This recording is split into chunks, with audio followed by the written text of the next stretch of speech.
أعوذ بالله من الشيطان الرجيم بسم الله الرحمن الرحيم يا أيها النبي كل أزواجك হে নবী সাল্লাল্লাহু আলাইহি সাল্লাম কুল্লে আজওয়াজিকা আপনি বলুন আপনার স্ত্রীদেরকে ইন কুনতুন্না তুরিদনাল হায়াতাদ দুনিয়া যদি তোমরা দুনিয়ার জীবন কামনা করো ওয়া জিনাতাহা এবং দুনিয়ার সৌন্দর্য কামনা করো ফাতাআলাইনা তবে তোমরা আসো উমাত্তাকুন্না তোমাদেরকে আমি সব ভোগবিলাসের বস্তু দান করব ওসারকুন্না সারহান জামিলা এবং তোমাদেরকে আমি সুন্দরভাবে বিদায় করে দেব।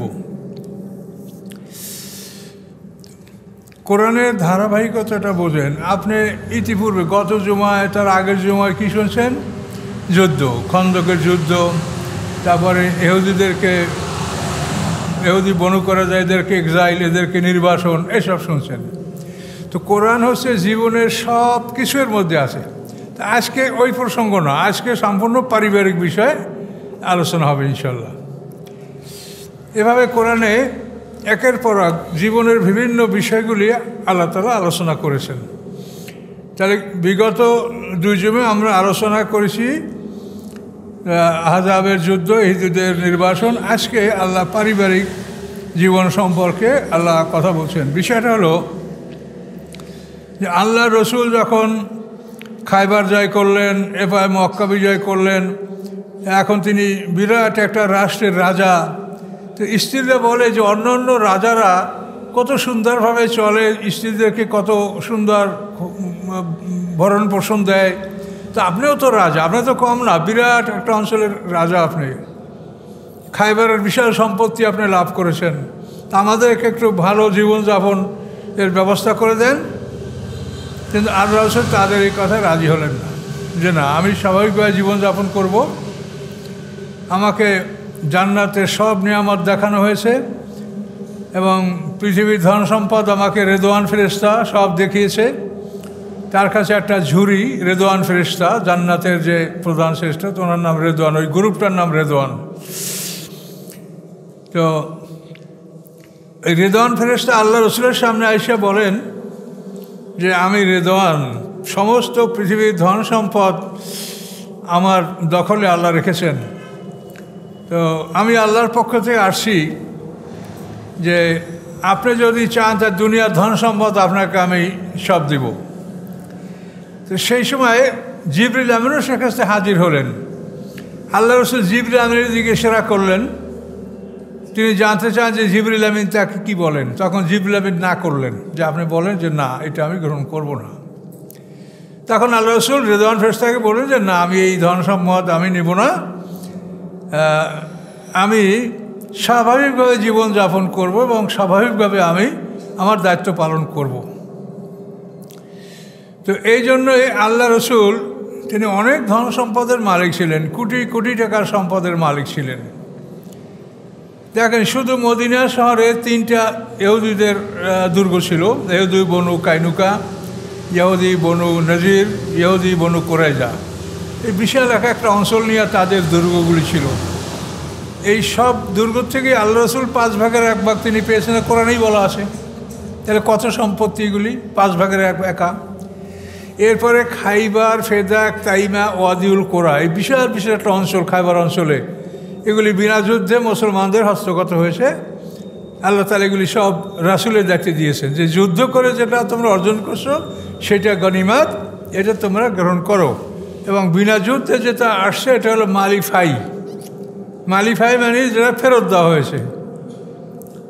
মানে মনে করেন আপনার এক ছেলেকে আপনি বলেছেন যে এই টাকা নিয়ে তুমি এই বাজার করে আসো, এখন দেখছেন যে সে বাজার করতে পারে নাই, তখন আপনি বলবেন যে টাকাটা ফেরত দে, অন্য কাউকে দিয়ে করাবো। তো ফাই শব্দটার অর্থই যে আল্লাহ পৃথিবীর ধন সম্পদ রাজত্ব যাদেরকে দিয়েছেন, যে তোমরা পৃথিবীতে আমার খেলাফত কায়েম করো, পৃথিবীতে সুশাসন করো, কিন্তু যারা এইটা করতে ব্যর্থ হয়েছে তাদের থেকে আল্লাহ তাআলা তাদের সম্পদ এবং সম্মান এটা কেড়ে নিয়ে অন্য জাতিকে দান করেন। এই আল্লাহ তাআলা যে তার রাসূলকে ওদের সম্পদ এবং ওদের সম্মান, রাজত্ব এটা ফিরিয়ে দিয়েছেন, এটার নাম হচ্ছে ফাই, ফিরিয়ে দেওয়া। মালে ফাই। ইসলামী রাষ্ট্রের অর্থনীতির মূল ভিত্তি হলো জাকাত, ওসর, গনিমাত, ফাই। এই 4টা স্থান থেকে ইসলামী রাষ্ট্র পরিচালনা করার যে অর্থটা এখান থেকে আসবে।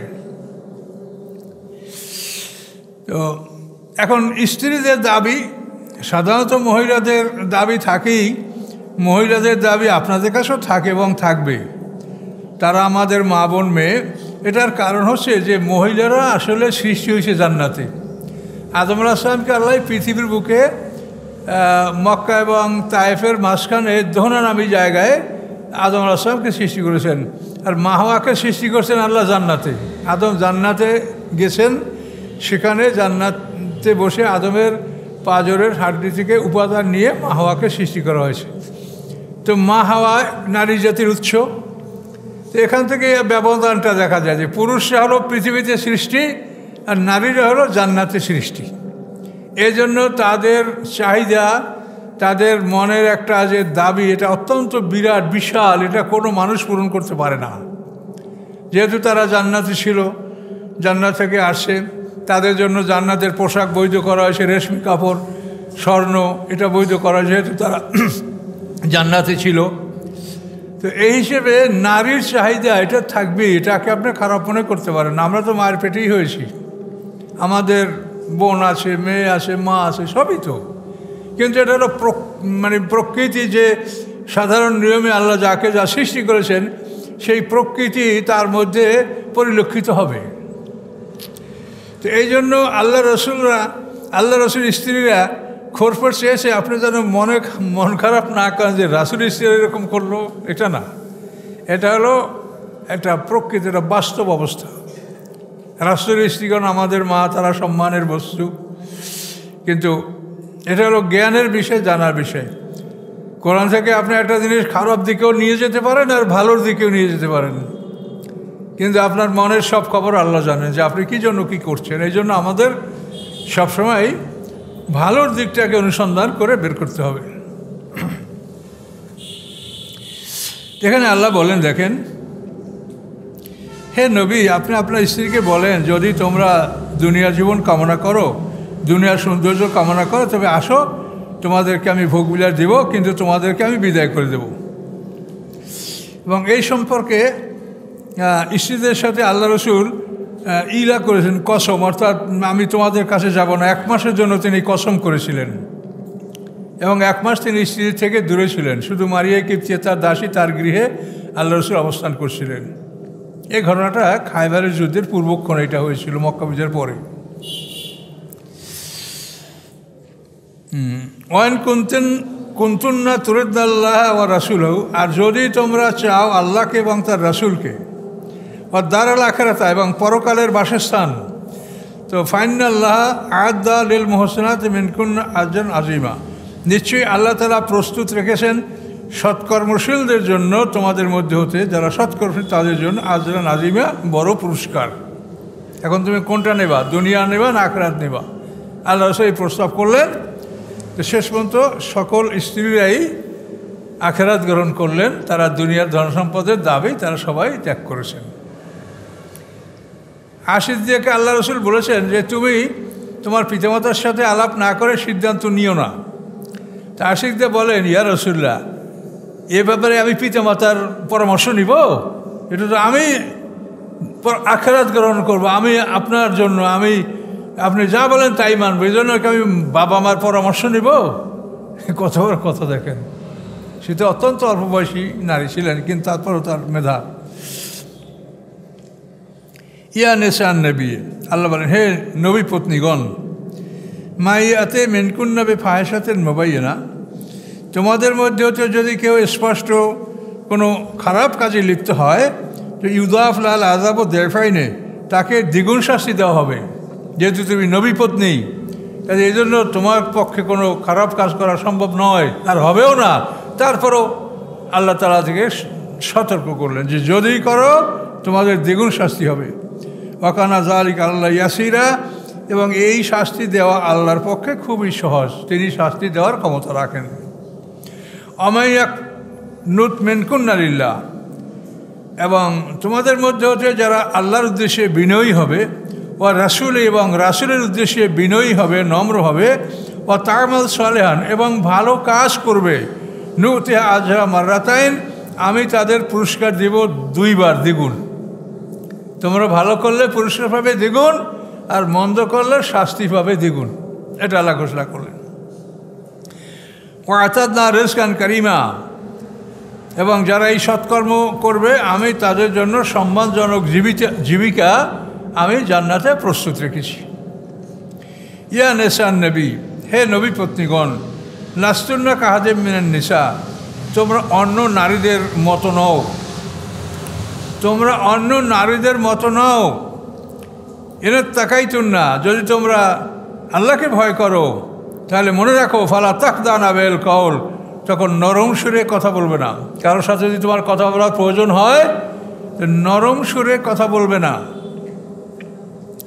যদি বলো ফায়াত মাল্লাযী ফি কলবি মারাদুন, যার অন্তরে ব্যাধি আছে সে এই নরম কথা শুনে তোমাদের প্রতি লোভ করবে। এটা স্বভাব, পুরুষ নারী এটা এটা এটা প্রকৃতি। অকুলনা কালাম মারুফা, তোমরা অত্যন্ত সরল সোজাভাবে কথা বলবে, কণ্ঠস্বরকে মধুর করে সুন্দর করে কথা বলবে না। অর্থাৎ এই আদেশটা তো তাদের জন্য না, তাদের মাধ্যমে আদেশটা হলো সারা পৃথিবীর ইমানদারদের জন্য, কিন্তু তাদের মাধ্যমে আদেশটা আসছে আমাদের কাছে। সকল নারীরাই যখন বেগানা পুরুষের সাথে তাদের কোনো লেনদেন বা নেয়া দেয়া এরকম সমস্যা আসে, কথা বলতে হয়, এটা বিভিন্ন সামাজিক ব্যাপারে তো দেখেনি যে বেচা কেনা, ব্যাংকিং, বিভিন্ন সমস্যায়, তো সেখানে আল্লাহ বলছেন যে তারা যেন কৃত্রিমভাবে কণ্ঠস্বরকে সুন্দর করে যেন তারা কথা না বলে, নর্মাল কথা বলবে, যার যেটা অবস্থা সেই অবস্থায় বলবে। ওয়াক্কারনা ফি বুয়ুতিকুন্না, তোমরা তোমাদের ঘরে অবস্থান করো। ওয়ালা তাবাররুজ জাহিলিয়াতুল উলা, এবং তোমরা তাবারুজ মানে এক্সিবিট, মানে প্রদর্শন করা। ওয়ালা তাবাররুজাল জাহিলিয়াতুল উলা, পূর্ববর্তী জাহিলিয়াতে যেভাবে নারীরা প্রদর্শন করার জন্য ঘর হতে বেরোতো, তোমরা প্রদর্শনের উদ্দেশ্যে ঘর হতে বের হবে না। তাহলে কাজে বের হতে কিন্তু মানা করা হয় নাই, বুঝলেন মশলাটা? তোমরা যে কাজে যাবা এটা তো মানা করা হয় নাই। কী হয়েছে?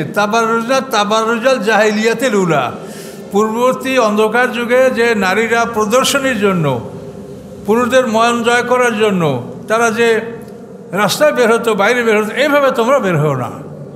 কিন্তু এতে নারীদেরকে এটা যেন কেউ অর্থ না করেন যে আল্লাহ তাদের ঘরে থাকতে বলছে। কিন্তু ঘরে থাকার সামনে কি কথাটা, যে তোমরা জাহিলিয়াতের নারীদের মতো প্রদর্শনীর জন্য বের হবে না, কাজে বের হতে নিষেধ করা হয়নি। নারীরা তো যুদ্ধেও গেছে রাসূলের সময়, ওহুদের যুদ্ধের সময় মদিনার থেকে নারীরা পানি নিয়ে ময়দানে ছুটে গেছে, এবং আল্লাহ রসুলের দাসী উম্মে আয়মান সেটি ওহুদের যুদ্ধে শাহাদাত বরণ করেছে। তাকে মুশরিকরা তীর মেরেছিল, তীরে আঘাতে তিনি শাহাদাত বরণ করেছেন। উম্মে আয়মান দাসী, যে আল্লাহ রসুলের মা ইন্তেকাল করার পরে যে দাসীর সাথে আল্লাহ রসুল ফিরে আসছিলেন মক্কাতে, সেই দাসীর নাম হল উম্মে আয়মান। এই উম্মে আয়মান দাসী ওহুদের যুদ্ধে তীরের আঘাতে, মুশরিকদের তীরের আঘাতে শাহাদাত বরণ করেছে। তাহলে বিষয়টা এখন বোঝেন। আর এখানে কোরআন তো অনেক কিছু এখানে বোঝার আছে। তাবাররুজ না, এই তাবাররুজ না শব্দের অর্থটা হলো খণ্ড খণ্ড পোশাক পরা। আপনি এমন আছে যে একটা জামা পাজামা হোল বডি আপনি কভার করতে পারেন না, কারণ তো 2 ভাগে করেন, একটা পাজামা একটা জামা। আর তাবাররুজ হলো, এটাকে বলা হয় সে তাগান্নুস আরবি ভাষায়, যে খণ্ড খণ্ড পোশাক, যাতে একটা নারীর বিভিন্ন অঙ্গগুলি খুব সুন্দর করে প্রদর্শন করা হয়। এই বিমানের পাইলট আপনাদের নজরে যদি পড়ে তাহলে দেখবেন যে এদের এই কিন্তু খণ্ড পোশাক। আর এই তাবাররুজ শব্দের অর্থ খণ্ড খণ্ড পোশাক পরা। নারী এইরকম যেন খণ্ড খণ্ড পোশাক না করে প্রদর্শনীর জন্য, তারা তাদের কাজ করবে। আপনি দেখছেন যে সৌদি আরব মহিলা পুলিশ আছে, হেরেমে তারা ডিউটি করছে। তাদের তো তারা যে একটা মানুষ এটাই বোঝা যায়, কিন্তু নারী না পুরুষ না সুন্দর না কালো কিছুই বোঝা যাচ্ছে না। এরকম অনেক বিভিন্ন ডিপার্টমেন্টে অনেক ডাক্তাররা আছেন, সে ম্যাডাম ডাক্তার, তারা কত সুন্দর পোশাক পরে তাদের ডিউটি করছেন। তারা পুলিশের মধ্যে অনেকে আছে হেজাব পরে ডিউটি করছেন। কাজে এটা হলো আপনার ব্যক্তিগত ব্যাপার। আপনি পরকালকে কতখানি বিশ্বাস করতে পেরেছেন, আপনার ভবিষ্যৎ সম্পর্কে আপনি কি নিশ্চিত হয়েছেন, সেভাবেই আপনি বুঝে শুনে কাজ করতে হবে। এখান থেকেই উপার্জন করে পাঠাতে হবে পরকালের জন্য। আপনার ঘরটা ওখানে স্যাংশন করা আছে, কিন্তু সেখানে নিয়ামত বাড়ানোর জন্য এখান থেকে আপনাকে পাঠাতে হবে। সকাল সন্ধ্যা যা পাঠাবেন আল্লাহর কাছে ফেরেশতারা নিয়ে যাবে। আল্লাহ দেখবে যেটা আপনার জন্য মঞ্জুর করবে আল্লাহ, সেটা আপনার নামে নেম প্লেট করা জান্নাতের বাড়ি, সেখানে এটা আপনার জন্য নিয়ামত তৈরি করবে। এটা পরিষ্কার করে আয়াতে বলা আছে, অকুল্লু আমরিম মুস্তাকির। প্রত্যেকটি কাজ তার কর্তার জন্য স্থান নির্ধারণ করে। যে দোজখের আমল পাঠায় তার জন্য দোজখের শাস্তি তৈরি হবে তার জাহান্নামের বাড়িতে। যে জান্নাতের আমল পাঠাবে তার জন্য তার জান্নাতের বাড়িতে নিয়ামত তৈরি হবে। যে সরাসরি কোরআনে বলে অকুল্লু আমরিম মুস্তাকির, প্রত্যেকটা কাজ তার কর্তার জন্য স্থান তৈরি করে। আপনি কি পাঠাচ্ছেন ওটাই আপনি পাবেন। কুল্লিমরিম বিমা কাসাবা রাহিন, প্রত্যেকটা মানুষ তার উপার্জনের সাথে সে দায়বদ্ধ। দায়বদ্ধ বোঝেন না? যেমন এই ব্রিকফিল্ডটা, এটা হয়তো দেখেন কোনো ব্যাংকে দায়বদ্ধ আছে, মানে ওই ব্যাংকের ঋণ পরিশোধ না করার মতো তুমি নিজে ছুটি পাবে না, দায়বদ্ধ। এভাবে বিভিন্ন প্রতিষ্ঠান, ঘর বাড়ি দায়বদ্ধ থাকে। তো আল্লাহ বলেন তোমরা মানুষ, তোমরা তোমাদের উপার্জনের সাথে দায়বদ্ধ। তোমরা যেটা উপার্জন করছো সেটাই তোমাদেরকে ভোগ করছো, ওইটার সাথে তুমি দায়বদ্ধ। এগুলি সব স্পষ্টভাবে কোরআনে বলা আছে। এর কোনো ওয়াজ ব্যাখ্যা কিচ্ছু প্রয়োজন। আপনি যদি কোরআন থেকে কথা বলেন তা আপনার কোনো ওয়াজ বা অন্য কিছু এটার কোনোটাই প্রয়োজন হবে না। কোনো ক্ষেত্রে আপনাকে প্রয়োজন হবে হালকা, কিন্তু ম্যাক্সিমাম ক্ষেত্রেই দেখবেন যে কোরআন যা বলছে এটা আপনার জন্য সাফাইস, আপনার জন্য সাফিসিয়েন্ট। তো আল্লাহ বলেন তাবাররুজ জিনিসটা বুঝলেন, পোশাক। আকিমনা সালাতা আতিনা জাকাতা, তোমরা সালাত কায়েম করো, জাকাত আদায় করো। অতেন আল্লাহ রাসূল, আল্লাহ এবং রাসূলের আনুগত্য করো। ইন্নামা ইরিদুল্লাহ, নিশ্চয়ই আল্লাহ চাচ্ছেন, লিয়ুযহিবা আনকুমুর রিজসা, যে দূরীভূত করবেন তোমাদের থেকে অপবিত্রতা। হালাল বাইত, হে নবী পরিবার। ওই তাহরাকুম তাথীরা, এবং তোমাদেরকে সম্পূর্ণরূপে পবিত্র করবেন, এটা আল্লাহ চাচ্ছেন। সেই জন্য তোমাদেরকে এই নির্দেশগুলি আল্লাহ তাআলা দিচ্ছেন। ওয়াজকুরনা মা ইউতলা ফি বুয়ুতিকুন্না মিন আয়াতিল্লাহ, এবং স্মরণ করো তোমরা ওই সব কিছু যা তেলাওয়াত করা হচ্ছে তোমাদের গৃহে আল্লাহর আয়াতগুলির মধ্যে হতে। আল্লাহর আয়াতগুলির মধ্যে হতে তোমাদের গৃহে যেটা পাঠ করা হয়েছে এগুলি তোমরা স্মরণ করো, অনুকরণ করো। অল হিকমাতা, এবং প্রজ্ঞা। কোরআন যেমন নসিহত তেমন প্রজ্ঞা, মহাজ্ঞান। আপনি যদি আপনার জীবনটা এই পৃথিবীর জন্যই যদি নষ্ট করে দেন তা আপনার কি জ্ঞান আছে বলেন? আপনি ডাক্তার হন, ইঞ্জিনিয়ার হন, যাই আপনি হন, কিন্তু আপনার জীবনটা যদি এখানেই সীমাবদ্ধ, এই পৃথিবীর এই সময়ের মধ্যেই আপনার সমস্ত মেহনত পরিশ্রম এখানে শেষ হয়ে যায়, তাহলে আপনি কি জ্ঞানী? আপনি কি মানুষ তাহলে নিজেই বলেন? এই জন্য প্রজ্ঞা, অর্থাৎ এই কোরআন থেকে যে জ্ঞানটা জানবেন এটা হচ্ছে মহাজ্ঞান, সর্বশ্রেষ্ঠ জ্ঞান, এটা প্রজ্ঞা, উইজডম। ইন্নাল্লাহ কানা লাতিফান খাবিরা, নিশ্চয়ই আল্লাহ তাআলা সূক্ষ্মদর্শী এবং সব কিছুর খবর রাখেন। সূক্ষ্মদর্শী, আপনার তিলে তিলে আপনি কি করছেন এটা আল্লাহ জানে। সূক্ষ্মদর্শী, লতিফ। কাজে এই জন্য মনের মধ্যেও আল্লাহর দিন সম্পর্কে কোনো খারাপ ধারণা যেন পোষণ না করেন। যদি আসে লাহাওলা পড়বেন, আল্লাহর আশ্রয় কামনা শয়তান থেকে, মনের কুমন্ত্রণা দূর হয়ে যায়। অনেক সময় আল্লাহ এটা বলেন কেন, এটা তো কেমন জানলা, এটা ভালো না, এটা না হইলে না হইতো, কিন্তু এরকম যদি মনে আসে তখন আপনি লাহাওলা পড়েন। আল্লাহ সূক্ষ্মদর্শী। মা তু ওয়াসবিসু বিহি নাফসু, তোমার মনের মধ্যে কি তোমার কুমন্ত্রণা জারি হচ্ছে তা তিনি জানেন। কাজেই তুমি আল্লাহর কাছে রক্ষা পাওয়ার জন্য তওবা করো, তার কাছ থেকে এই ওয়াসওয়াস থেকে বাঁচার জন্য আল্লাহর কাছে আশ্রয় কামনা করো। ইন্নাল মুসলিমিন ওয়াল মুসলিমাত, যারা আত্মসমর্পণকারী পুরুষ, আত্মসমর্পণকারী নারী, মুমিনিন ওয়াল মুমিনাত, বিশ্বাসী মোমেন, বিশ্বাসী নারী, কানিতিনা, বিনয়ী পুরুষ, অল কানেতাতে, বিনয়ী নারী, সাদিকিনা, সত্যবাদী পুরুষ, সাদেকাতে, সত্যবাদী নারী, অসাবিরিনা, ধৈর্যশীল পুরুষ, অসাবেরাতে, ধৈর্যশীল নারী, অল খাসিনা, এবং আল্লাহর ভয় ভীত পুরুষ, অল খাসিয়াতে, আল্লাহর ভয় ভীত নারী, অল মুতাসাদ্দিকিনা, এবং দানশীল পুরুষ, অল মুতাসাদ্দিকাতে, দানশীল নারী, ওয়াসাইমিনা, রোজাদার পুরুষ, ওয়াসাইমাতে, রোজাদার নারী, অল হাফিজিনা ফুরুজাহুম, লজ্জাস্থান সংরক্ষণকারী পুরুষ, অল হাফেজাতে, এবং লজ্জাস্থান সংরক্ষণকারী নারী, ওয়াজাকিরিনাল্লাহ কাসিরা, এবং অধিক পরিমাণে স্মরণকারী পুরুষ এবং অধিক পরিমাণে স্মরণকারী নারী। এই যে গুণের অধিকারী, আদাল্লাহু লাহুম মাগফিরাতান ওয়া আজরান আযীমা, প্রস্তুত রেখেছেন আল্লাহ তাদের জন্য ক্ষমা এবং বড় পুরস্কার। তাহলে আল্লাহর কাছ থেকে ক্ষমা এবং বড় পুরস্কার পাওয়ার জন্য এই কথাগুলা আপনাকে অর্জন করতে হবে। কিন্তু তা না করিয়া আপনি দোয়া মুখস্থ করেন, এই দোয়া পড়লে বেহেশতের দরজা খুলে যাবে, আর এই দোয়া পড়লে বেহেশতের দরজা বন্ধ হয়ে যাবে। কি বলেন? এইগুলো ওয়াজ করে আলেম সমাজের যারা ভাইরাল বক্তা, তাদের মুখে এগুলো শুনলে কেমন লাগে বলেন তো? তারা মানুষকে 100 ভাগ ফাঁকি দিচ্ছে। ওগুলো তো কেতাবে আছে, অমুক তমুক সমুক কেতাবের অভাব আছে, পৃথিবীতেও পাহাড় সমান কেতাব আছে, সব কেতাবেই সব কথা আছে। কেউ ওইগুলো শুনবেন না, আপনি কোরআন শুনবেন। কোরআন তো অত বড় না, ছোট্ট, এইটা শোনেন। আপনি তো অত বড়টা আয়ত্ত করতে পারবেন না। আপনি 1000 বছর বয়স দেওয়া, তাহলে আপনি ইসলামের যে জ্ঞান ভাণ্ডার আছে এগুলো বই পড়তে পারবেন আপনি? কোরআন পড়েন, রক্ষা পেতে হলে কোরআন পড়েন। এটিকে আমি আরেকবার পড়বো আপনাদের কাছে যে আল্লাহ কি বলছেন। এখানে আল্লাহ বলছেন একজন মুসলিমিনা আর মুসলিমাত, আত্মসমর্পণকারী পুরুষ, আত্মসমর্পণকারী নারী।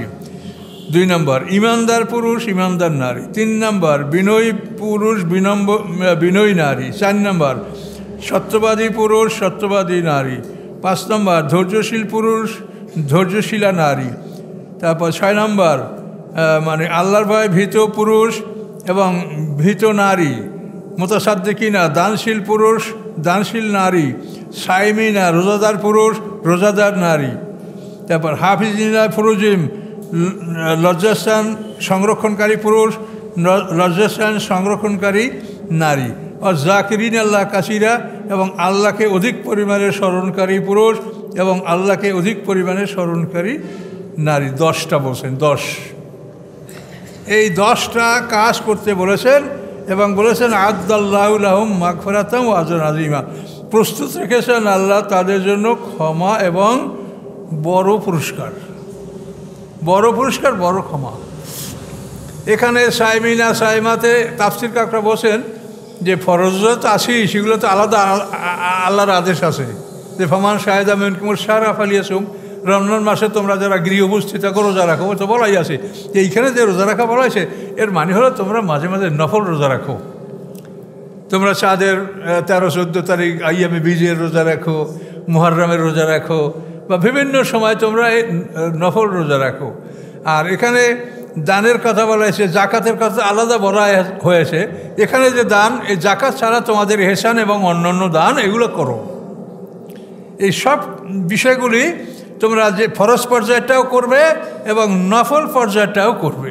এই 2টা জিনিস এখানে বোঝানো হয়েছে। যেগুলো ফরজ পর্যায়ে আছে আদেশ সবই মানবেন, আবার এগুলি অতিরিক্ত নফল পর্যায়ে এই আমলগুলি আপনি করবেন।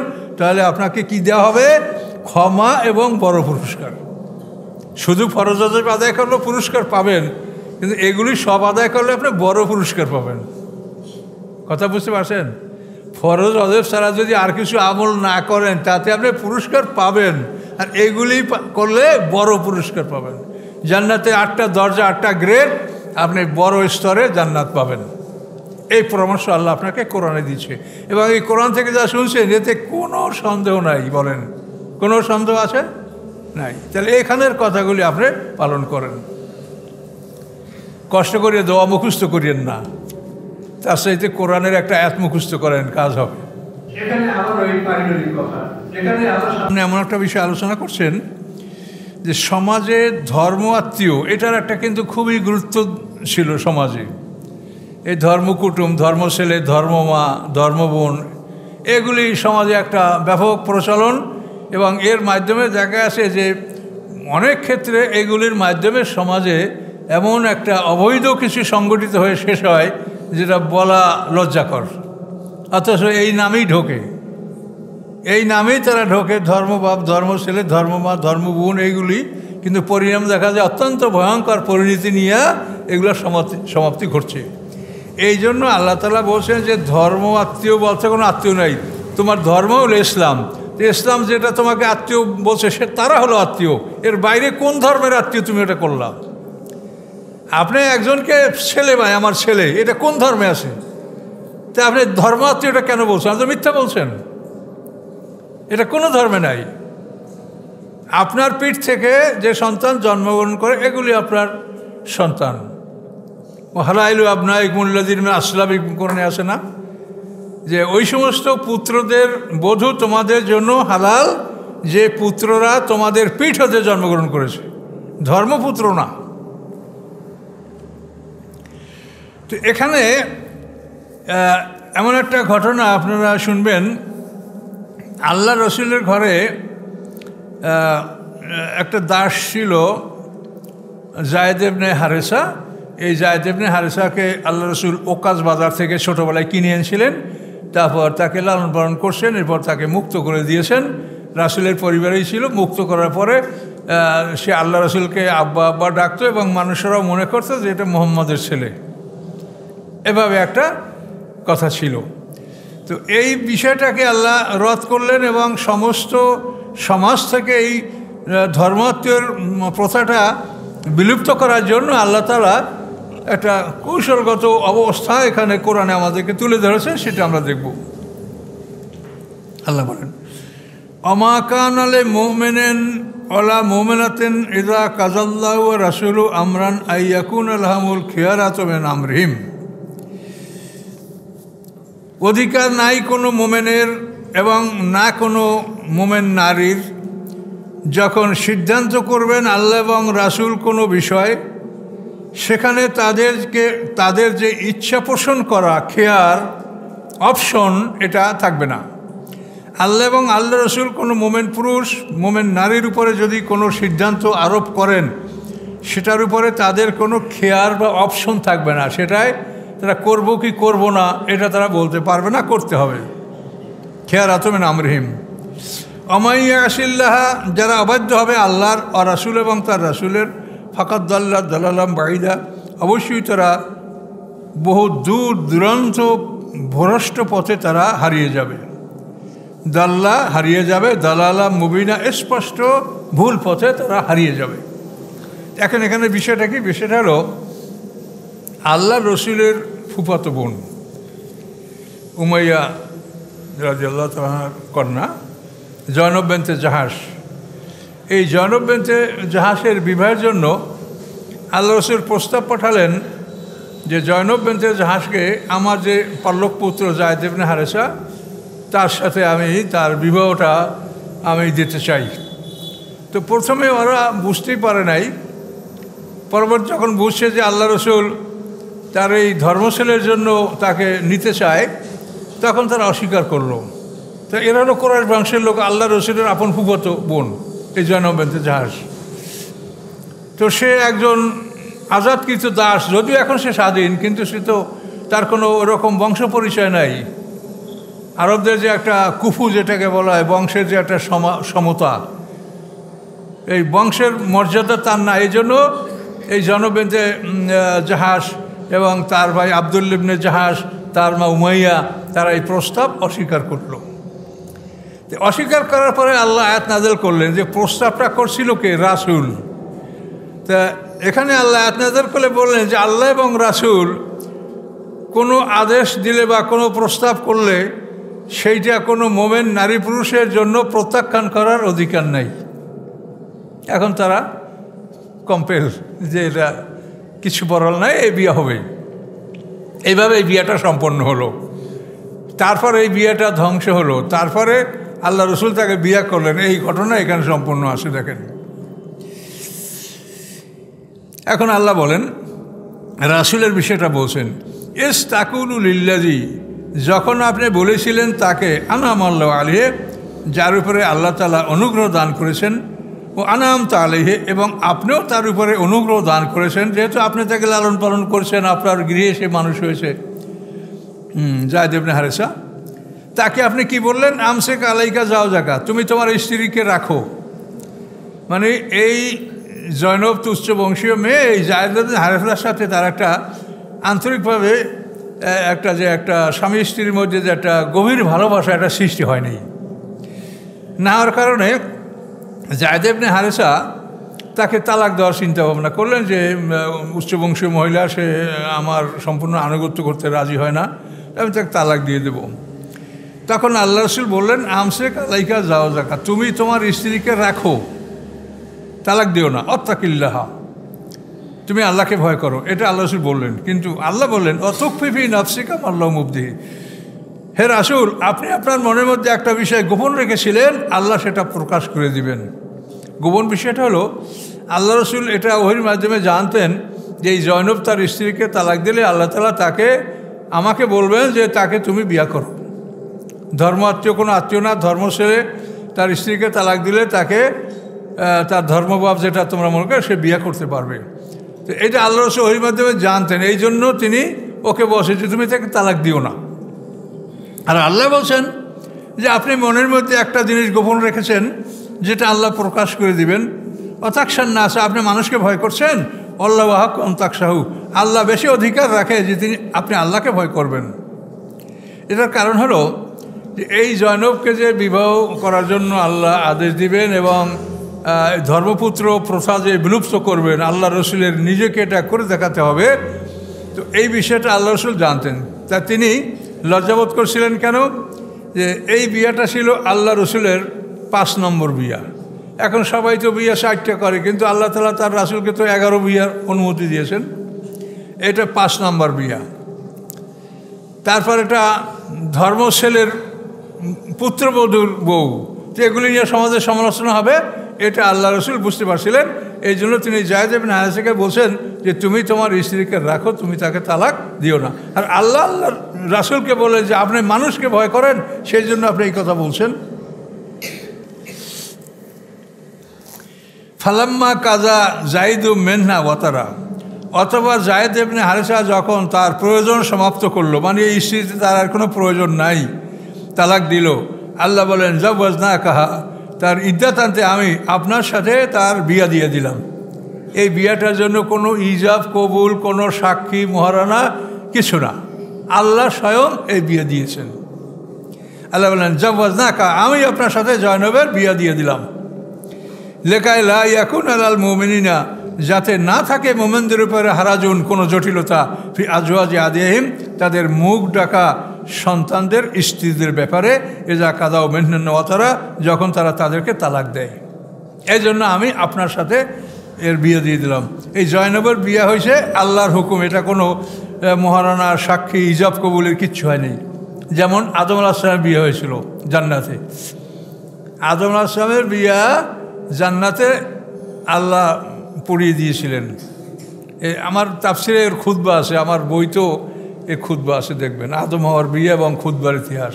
তো এখানেও এই জয়নবকে আল্লাহ তাআলা রাসূলকে বিয়ে দিলেন নিজে, এবং এই আদেশ পাওয়ার পরে আল্লাহ রসুল জয়নবের গৃহে তিনি প্রবেশ করেন।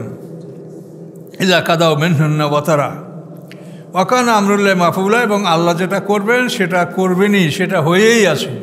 আল্লাহর আদেশ মনে করবে, যেটা বাস্তবায়িত হয়েই আছে। মা কান আলা নবী বিন হারাজেন, নবীর উপরে কোনো জটিলতা নাই, ফিমা উহাতে ফরজ আল্লাহু লাহু, যে আল্লাহ তার উপরে ফরজ করেছেন। সুন্নাত আল্লাহ, আল্লাহর নীতি, আল্লাহর বিধান, ফিল্লাযিনা খালাউ মিন ক্বাবলু, যে বিধান পূর্ববর্তীদের মধ্যে ভাল ছিল। ওয়াকান আমরুল্লাহ কাদারা মাকদুরা, নিশ্চয়ই আল্লাহর যে আদেশ এগুলি নির্ধারিত এবং অবশ্যই বাস্তবায়নযোগ্য, এটা হবেই।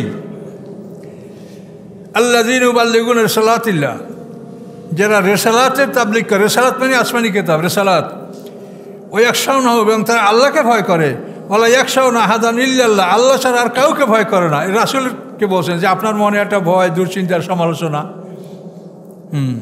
ওয়াকাফা বিল্লাহি হাসিবা, এবং হিসাব গ্রহণের জন্য আল্লাহ যথেষ্ট।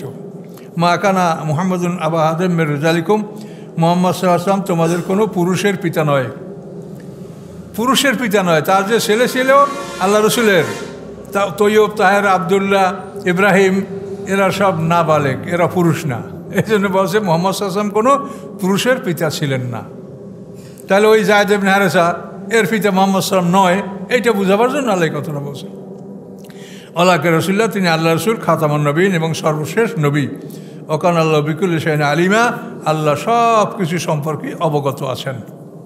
এভাবে আল্লাহ বলেছেন। আমরা এ পর্যন্ত সমাপ্ত করলাম। 40 নম্বর আয়াত চলে আসে।